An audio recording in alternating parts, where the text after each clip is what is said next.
Hello, Pisces North Node. Welcome to your timeless messages from Mary Magdalene. I had to think about that for a second.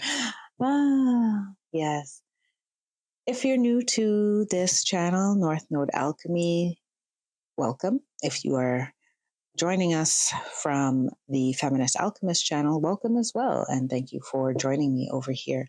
So today's reading is a timeless reading, which means whenever you encounter it, it likely has something for you.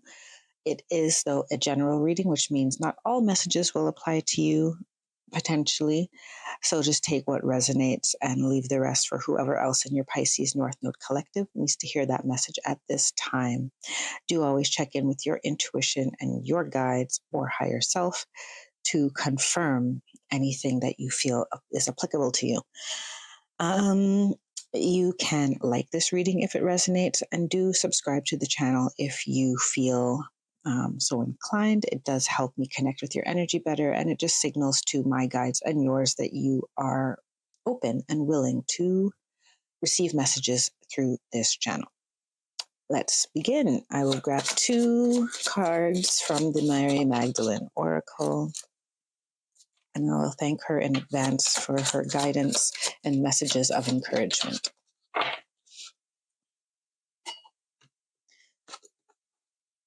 So your first card is the Skull, Love Has Already Won. And the second card is the Rose, I Trust Divine Timing. Everything comes from within. So before I read anything, the overarching energies I'm feeling here is one of knowing that the outcome that you seek is already there. It's a matter of you maintaining your faith and alignment. I think when people say faith, it can get misconstrued with just believing and praying and affirmations, perhaps. But there's an energetic alignment element that we underestimate or sometimes fail completely to recognize. So I'm going to read from the guidebook here, just the meditation question that comes at the end of each description. So for the Skull, the meditation is, what does it feel like to know the presence of love within me? What does it feel like to know the presence of love within me? And for the Rose, the meditation here is, what can I trust is unfolding in its own divine timing? What can I trust is unfolding in its own divine timing?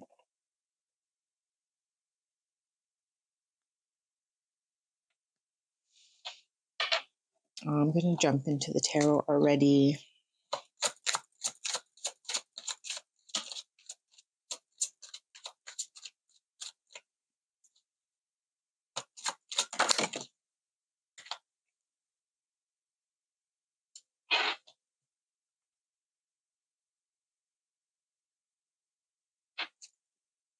I'm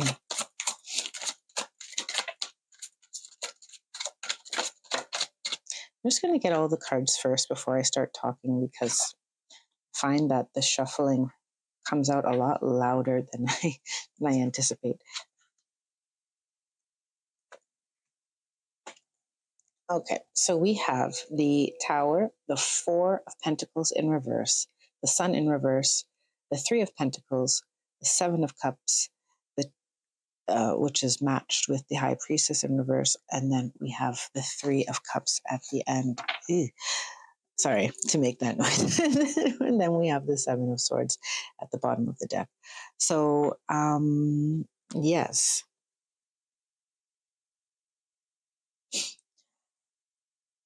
Pisces North Node, I see there being a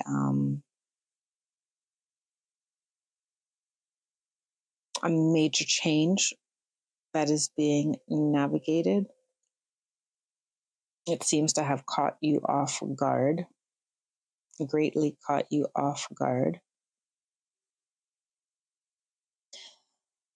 Um, it could have caused you great expense of your resources, financial or otherwise.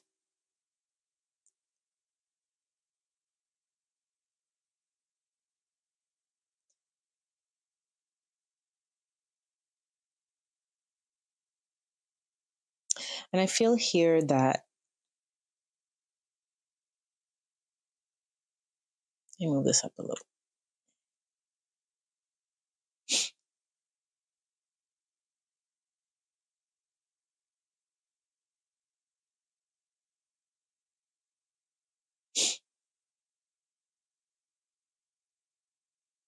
I feel here that you're being reminded, though, that um,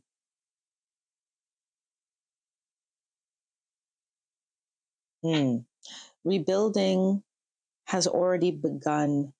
This is what I'm hearing as well. Rebuilding has already begun in the background.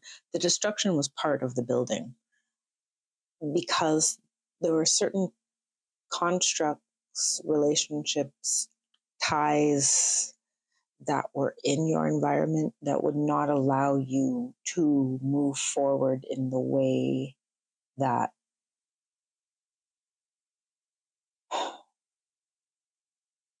that the universe sees as best for you.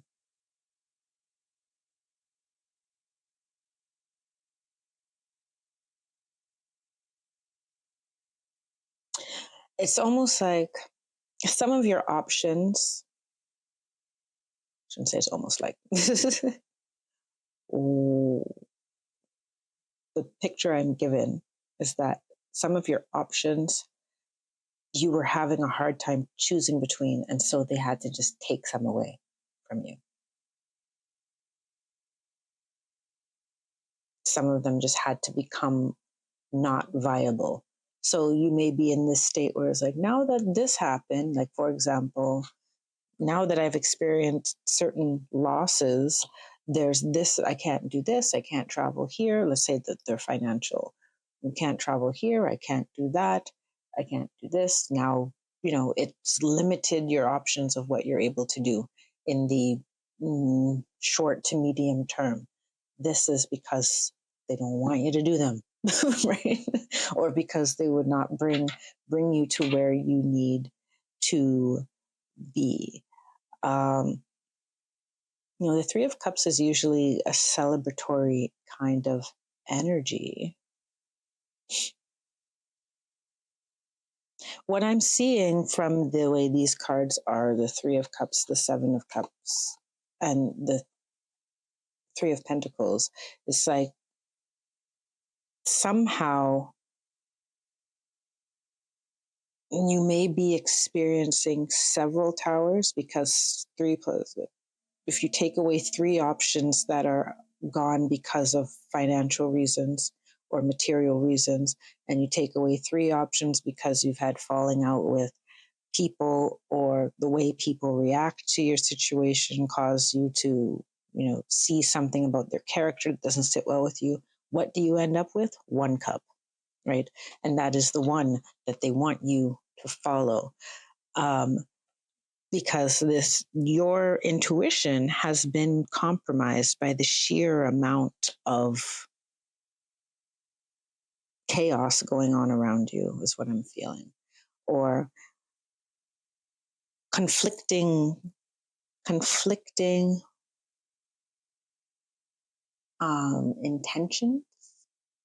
Conflicting intentions is the word I'm hearing.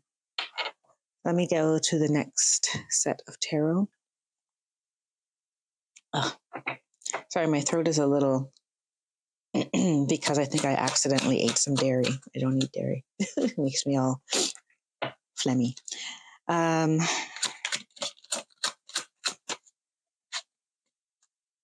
Okay, sorry for that. I know maybe you don't want to hear about that. But Eight of Cups is clarifying the Tower. The Nine of Cups clarifying the Four of Pentacles. The Ace of Cups in reverse clarifying the Sun in reverse.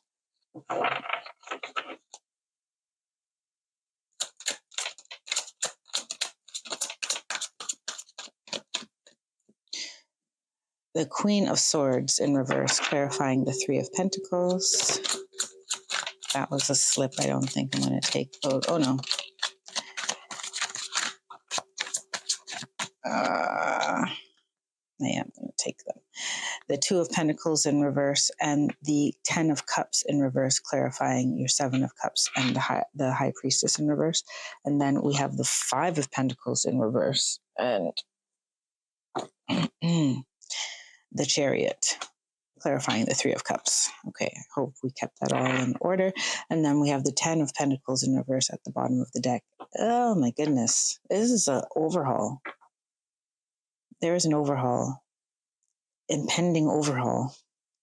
Whether or not it feels dramatic to you, I'm not sure. Maybe this is an energy you've been dealing with for so long. And that's why it needed to, because, okay, so let's just get into it. The Tower and the clarified by the Eight of Cups. This is something that needed to be put to rest. There are things in your life that just needed to be put to rest. And the things that you perceive as a loss are actually bringing you closer to your to your wishes, to your dreams, to the things that will be more fulfilling for you. I'm hearing the word like having to pay the piper, as in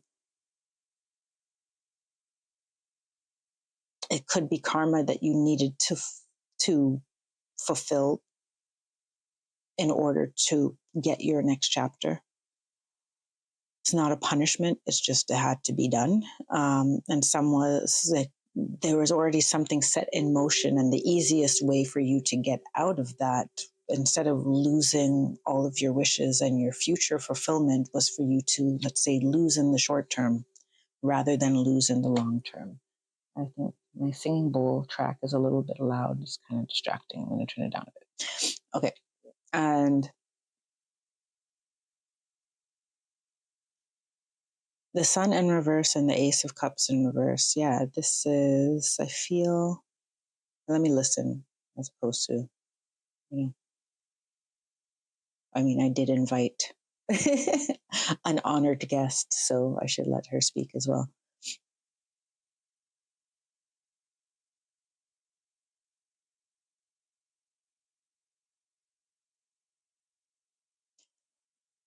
The losses are perceived losses,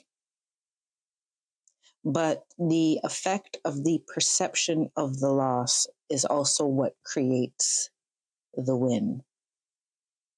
Ooh, that's a fortune cookie right there. The effect. So you're not necessarily being discouraged from viewing it as a loss, because there's something about going into that place and that spawns a growth, that fertilizes the soil, if you will. And this is also leaving something in the past. Leaving something in the past.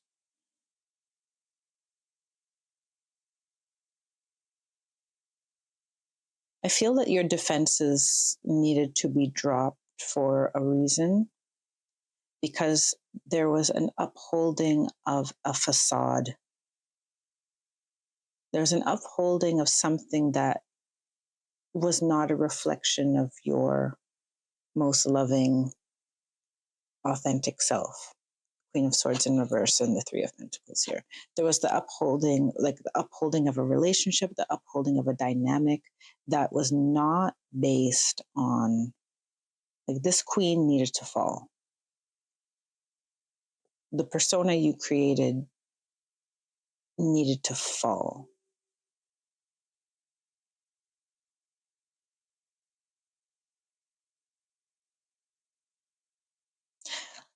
And I'm coming back again to like that saying, the piper needed to be paid. Piper needed to be paid. You needed to pay the piper. There was a consequence. Now take this as it resonates. There was a consequence for something that you built or a seed that you planted.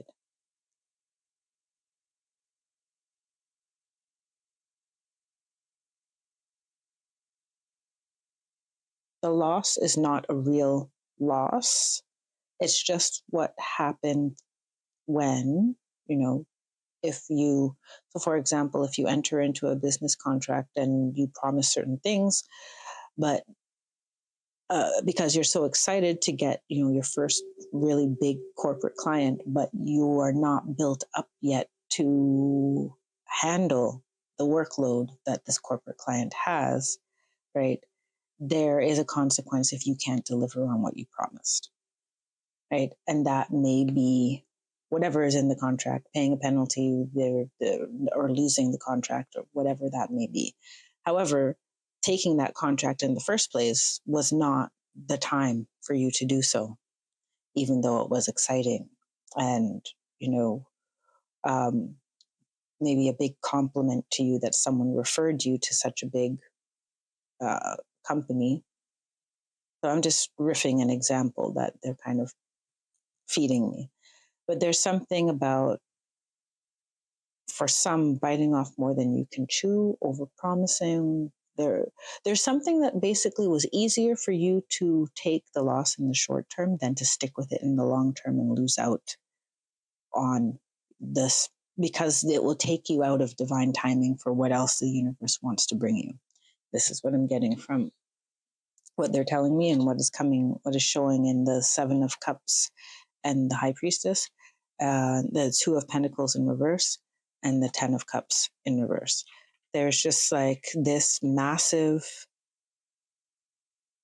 I'm hearing juggling. There's a juggling and an imbalance happening.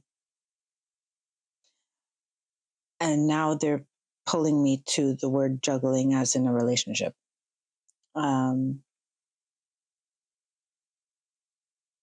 Still the same situation of overpromising. This may be you, this may be the other person, right? But the illusion needed to be shattered. It needed to fall. It needed to fall so that you would be left with the one cup, the one option of how to move forward. And when we have this, the 3 of Cups with the 5 of Pentacles in reverse and the Chariot, yes.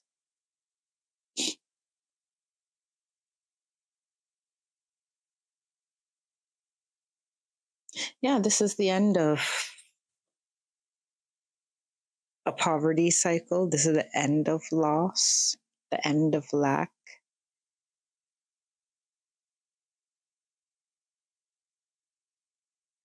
So I'm hearing some of you are left with, let's say, the best of the cups, whether it's 1 or 3, right? There's the best of the best is left. The best are left. And that's only because of this tower in the beginning that just blew up some of your options. So I'm going to get the advice on how to move forward to your final oracles here.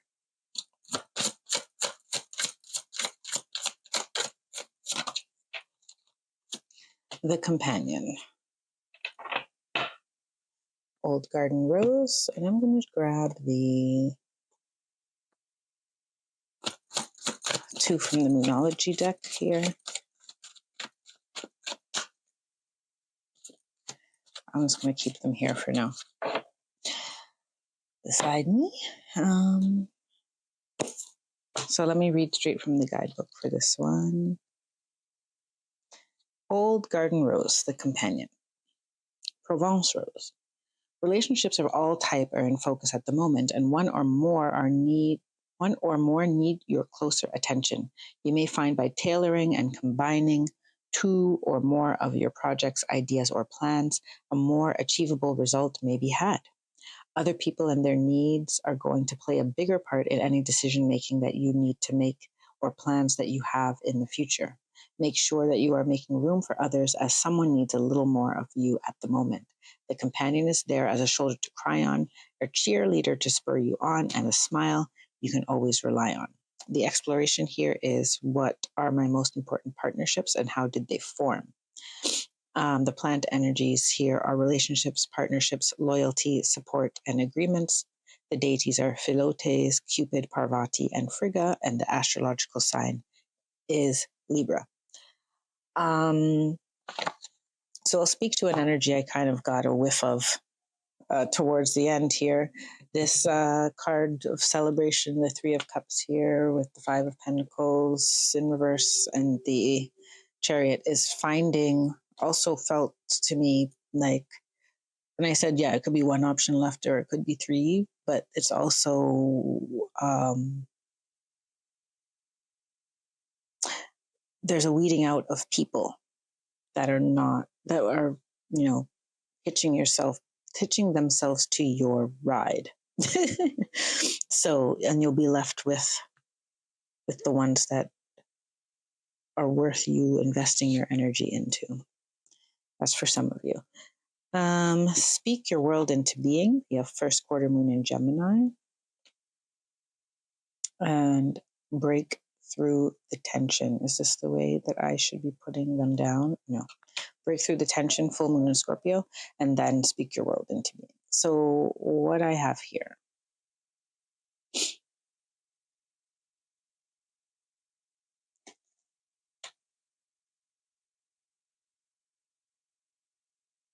Okay, it's like speak. Okay, so I'm just gonna talk.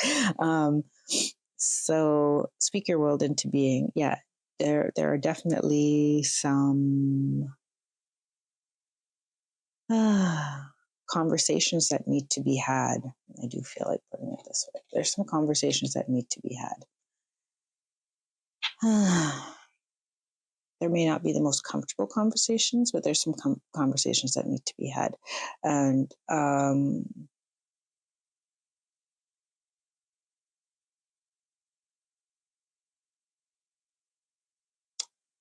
I'm hearing there needs to be some trust established, some boundaries established, possibly some apologies as well. And both of these cards are kind of alluding to the same thing. There is, well, there is a host of emotional ties. I don't know why I'm saying host, but there's a bunch of emotional ties that need to be brought to a resolution. Some of them you're going to keep, some of them you're getting rid of. But know that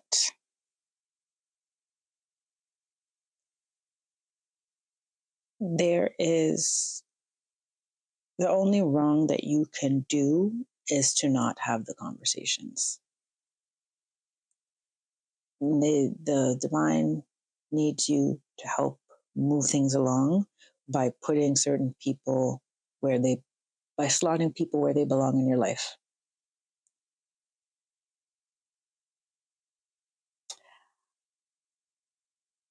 This is not, there's kindness. There can be kindness and truth. Kindness and truth can coexist. But love has already won. Yes, you are already going to win. So there is no loss in, let's say,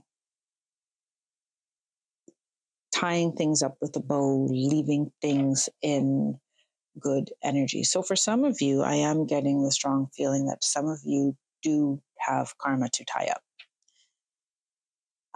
And you're being asked to do that gracefully, to move through it gracefully. So if there are admissions to be made or apologies to be made, then do so.